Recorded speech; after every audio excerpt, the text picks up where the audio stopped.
Hello friends, welcome back to the channel. Today we are continuing on with quote love unquote by New Amsterdam, and we are up to chapter 22. Kirishima feels the story go through him like an earthquake, stares down at his shaking hands long after Bakugou has finished speaking. Every word had prompted new questions, and now they all gather on his tongue like passengers fighting to get off of a subway train. He doesn't know what to say first. They've stood just feet apart the entire time, neither of them daring to cross the distance between them as they pieced together a history they didn't know they shared. Or, at least, Kirishima hadn't known. Bakugou, it turns out, is another matter entirely. "You knew," he says, voice hoarse, even though Bakugou has done most of the talking. "You knew who I was when we met." One of the sleeves of Bakugou's hoodie has slipped, revealing the pale skin of his shoulder as he stands with his hands crossed over his chest. Kirishima has never thought of him as a duplicitous person, knows he has too much pride to hide the truth of himself. So why had it taken him so long to say all this? "I knew you were a singer." Bakugou looks straight at him, red eyes burning. "It was a stupid press thing, to be seen with more people. Hagakure wanted to see Ashido. The first night you guys played with Present Mike. I was there too." Kirishima remembers standing on the red carpet with Bakugou months ago, spinning a story for the press about how they'd met and fallen in love. But Bakugou had really been there, had really seen that concert and him on stage. "It was so fucking stupid," Bakugou grumbles. "Your hair was different, and you were smiling, but I was sure it was you. But you weren't singing, so what was the point?" Kirishima's face is burning. He's sure his cheeks and ears are dyed a furious red, but Bakugou knows that story now. After all, it was Bakugou who helped him find his courage. "And then I went to that party, and you were there." Bakugou is still talking, spitting out the words like he's mad about them. Knowing him, he probably is. "Just standing there, looking like a deer in headlights. I saw you talking with Uraraka, and I knew. I just didn't understand why. Not until later." He stares Kirishima down, demanding the explanation that's already been given. But maybe Bakugou still doesn't understand what it is to feel shame and embarrassment, to have everyone look at you with pity instead of admiration. Kirishima tilts his head back and laughs, eyes pressing shut. Images flash through his mind, recontextualizing the past few months. On stage with Riot, looking out over an anonymous crowd. But no, there's Bakugou sitting with Hagakure. At the rooftop party, heart caught in his throat as Bakugou approaches him, but now Bakugou isn't an unattainable celebrity. He's someone who's been scanning crowds for Kirishima's face for years. So what? Kirishima's voice bubbles out of his throat, a wispy and desperate thing. "Why didn't you say anything? Were you just screwing with me?" He knows Bakugou is capable of cruelty. He just didn't think it would ever be directed at him. "Don't be fucking stupid," Bakugou demands, arms dropping to his sides and hands balling into fists. "I didn't know you then. How was I supposed to know someone would see us that night? It was Sero's stupid idea for us to start dating, not mine." "Right." Kirishima's smile is thin and watery. "What a stupid idea." Bakugou lets out a growl from deep in his throat, throws his hands up in frustration. "Stop it! Stop fucking twisting everything like that. I knew your music, okay? I listened to it over and over again, and it meant something to me. So yeah, I wanted to know you too. I agreed to Sero's plan. How was I supposed to know you cared who I was? You ran the fuck away the first time we met." Kirishima presses a fist against his mouth, as though that could possibly hold in everything he's feeling. It's like his current self is melting away, his red hair fading to black, spikes falling to lank strands, tattoos peeling off his skin, his shoulders curling inward anxiously, his gaze drooping down to look at the floor. I wasn't anyone you should have noticed. Kirishima speaks to the floor, not to Bakugou's face. If Kirishima is falling back into himself, Bakugou is growing more agitated, his anger radiating out from him in waves. How many times do I have to tell you to cut that crap? Newsflash, asshole. I liked your music. I fell in love with you. You think I'm the kind of person who'd do all this shit for someone who wasn't worth it? Bakugou Katsuki fell in love with him.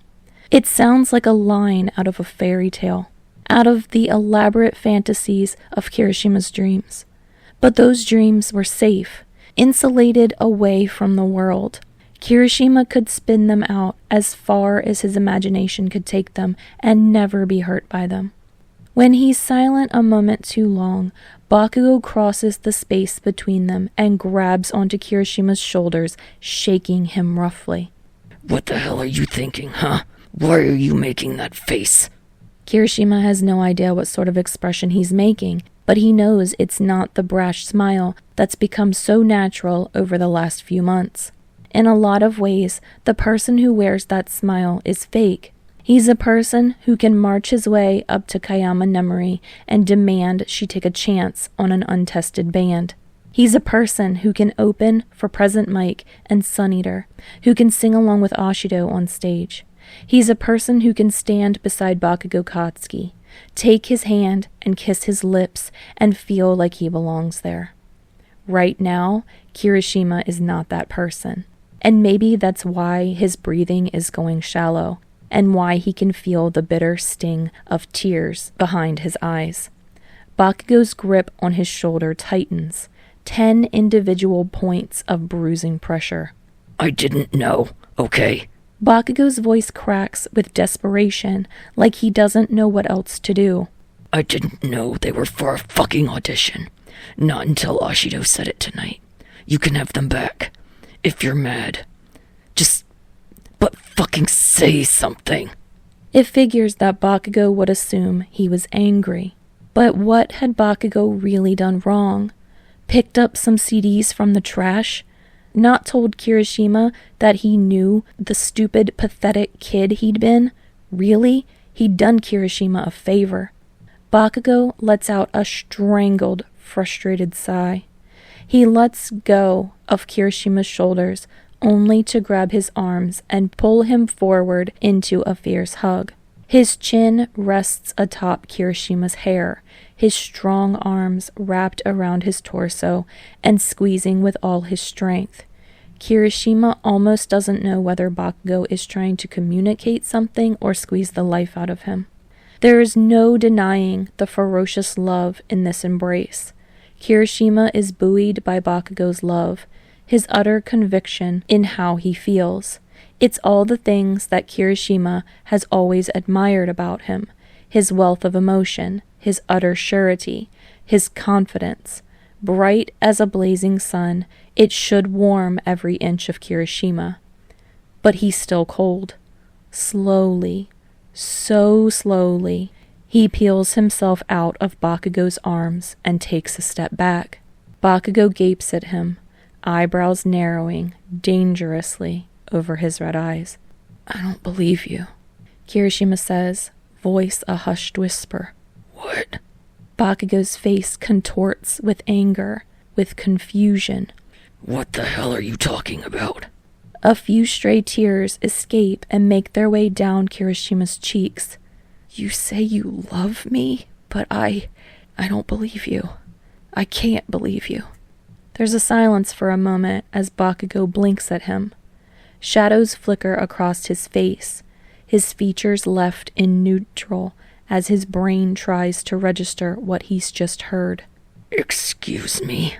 Kirishima thinks of the person he'd been when Bakugou had first seen him. a person rooted to the ground like a tree, but lacking any strength or conviction. Someone whose dreams were right in front of him, but who couldn't take the final step to reach out and grab them. Someone lonely and pathetic. "You're amazing," Kirishima says with sincerity. "You always have been. But no matter how much closer to you I've gotten, I've only ever felt it more.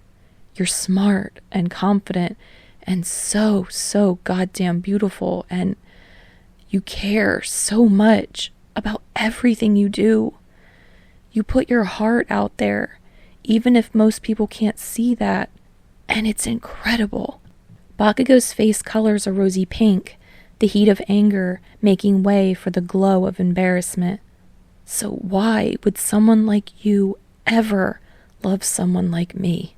It just doesn't make sense. I don't get it. Why? Why would you ever love me?"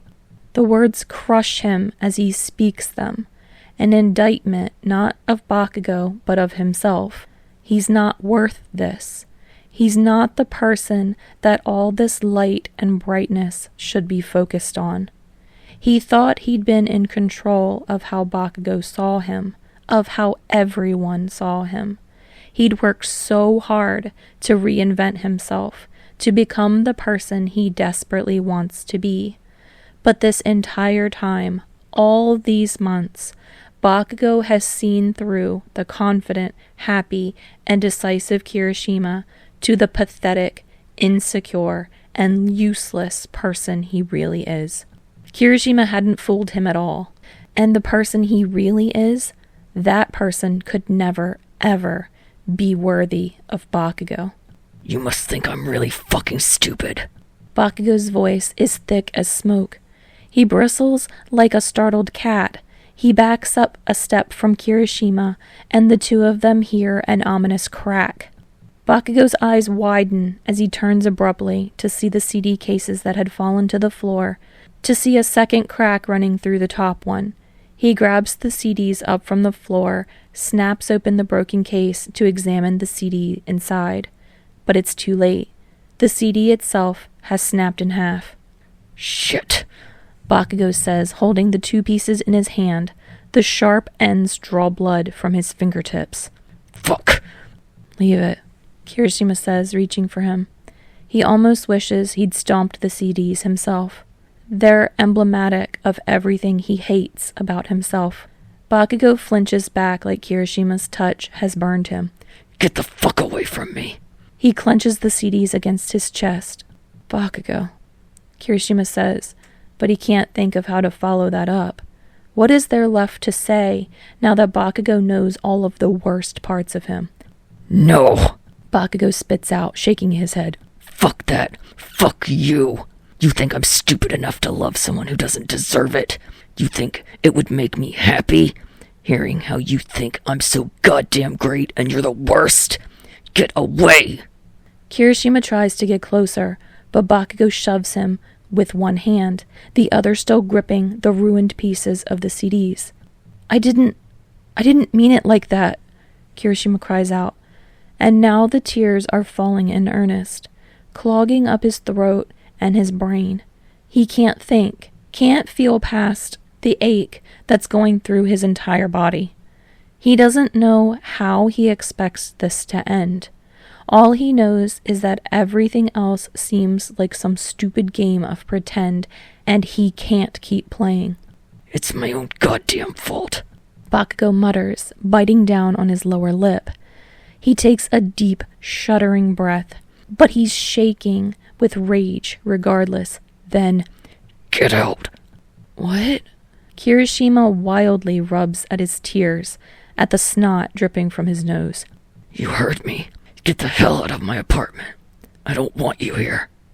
They've slept together every night since Kirishima's been back in the city. He doesn't know how to wake up without the other half of the bed still warm from Bakugou. He doesn't know how to fall asleep without hearing Bakugou's heartbeat. Kirishima's voice is caught in a sob, and then he can't stop.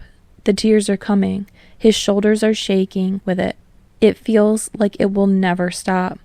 Do whatever the hell you want. Bakugou mutters murderously. But don't blame it on me. That you feel like shit about yourself. That's not my fault. You could have told me, Kirishima says accusingly, hurt turning to harden itself into anger. Would it have been any different if I had? Bakugou roars. Or would you still think of yourself as some stupid, useless piece of shit? That's exactly what he thinks of himself. And if Bakugou had told him sooner, they just wouldn't have gotten this far. Kirishima would have balked at the prospect of pretending to date him, or he would have pulled back when he realized he was falling too hard. But all the pretense, all the moments when he could tell himself it wasn't real, it had shielded him from this, the truth that he's been hiding from. He wants to be a part of Bakugou's world. He wants to be someone who reaches people with his words and his music, but he doesn't know how to do either of those things, not really. And more importantly, he doesn't deserve it. He turns and heads for the door, wordlessly. Yeah, that's right. Bakugou spits after him. Get out. You can't fucking play with me like this, asshole. I told you everything. Somewhere in the ruins of Kirishima's hollow heart, a voice tells him to turn around. If he goes to Bakugou now and apologizes, begs Bakugou to forgive him, maybe they can move past this. Maybe he'll still have Bakugou, and maybe that will be enough. But Kirishima knows deep down that won't solve what he's feeling. It won't fill him with courage or conviction, at least not the type that will last. He's been leeching off Bakugou's strength for months now. He let himself ride high on the feeling of Bakugou tolerating him, caring for him, loving him. But in the end, none of that adds up to him loving himself. Maybe Bakugou is waiting for him to turn around, because he shouts after him. I never want to see your fucking face again. Do you hear me? Kirishima rests his head against the doorknob, turns it slowly, and makes his way out into the hallway. Wood-paneled walls and plush carpet greet him in the hall of Bakugou's apartment building. It takes him mere moments to reach the elevator. Bakugou's voice rings in his ears all the while, and Kirishima focuses on it because, as harsh as it is, it's a reprieve from how he wants to rake himself over the coals for what he's just done. He gets home and ignores Kaminari's questioning comments, Jiro's murmur that Ashido isn't home yet. He doesn't have the capacity to speak or explain himself or care about anyone else. As he falls forward onto his bed, pulls a pillow over his head, and only then does he start crying again. For the person he's just lost and the person he'll never truly be. All right, friends. The song for this chapter is I Don't Believe You by The Magnetic Fields. And I would love to say I hope you enjoyed this chapter, but oh my gosh, this one hurts me so bad every time I read it. And I don't even know really what to say about this one. It just hurts me so bad that Bakugou bared his soul and Kirishima just flat out's like, I don't believe you. I'm not good enough for you to love, and so there's no way that you actually love me. It just hurts me so bad. Yeah. I hope that you guys come back and join me for the next chapter, so that you don't have to be left feeling some type of way after this chapter either. I haven't said it in a while, but the full Spotify playlist is in the description below. The link to the original fic is in the description below. Please consider going and leaving some kudos over there on the original fic. New Amsterdam also has a lot of other amazing fics that if you felt like checking them out, they're all really good. And if you want to like, comment, and subscribe on this video, it's always appreciated. All right. If you come back and join me for the next video, and I really hope you do, I'll see you next time.